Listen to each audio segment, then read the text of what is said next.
Hi everyone, Corey Pageviews here again of T2 Marketing International for another installment of our Google Analytics video series with the Social Media Strategy Summit. Today I thought I'd go over a couple of the key metrics within our Google Analytics dashboard that everybody sees but not everybody understands. So what you'll see here in our sample dashboard with your website is the Audience Overview tab.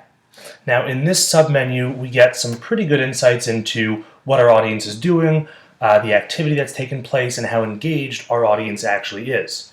So what we're going to look at here are just these 7 basic metrics that every marketer should know. So first we have sessions.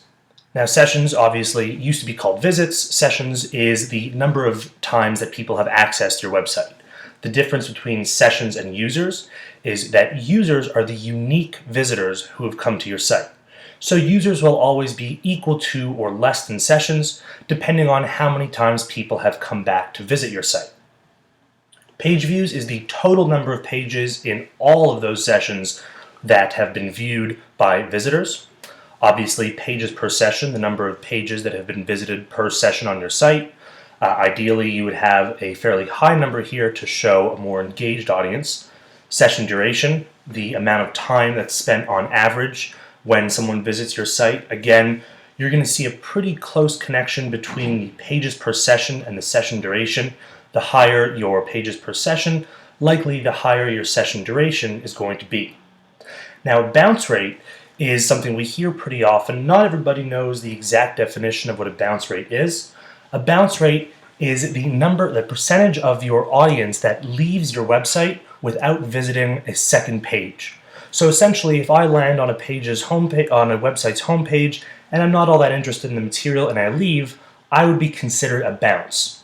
You want people to be visiting more pages every time they visit. You want people to be spending as much time as possible on your site, looking at different content, different landing pages, maybe taking certain actions. So you want your bounce rate to be as low as possible.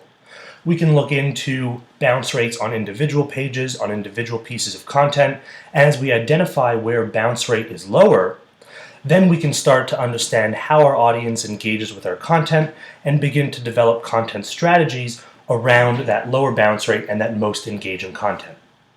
Lastly, we want to look at percentage of new sessions as the number of people who are being driven to our website for the first time. Cache data can be cleared, which means that this measurement isn't always accurate to 100%, but it gives us a good idea of how many users are returning to our website and how many users are visiting for the first time.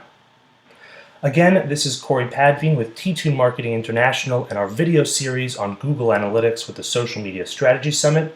I hope you found this session helpful, and be sure to check back again soon for more great videos on the subject.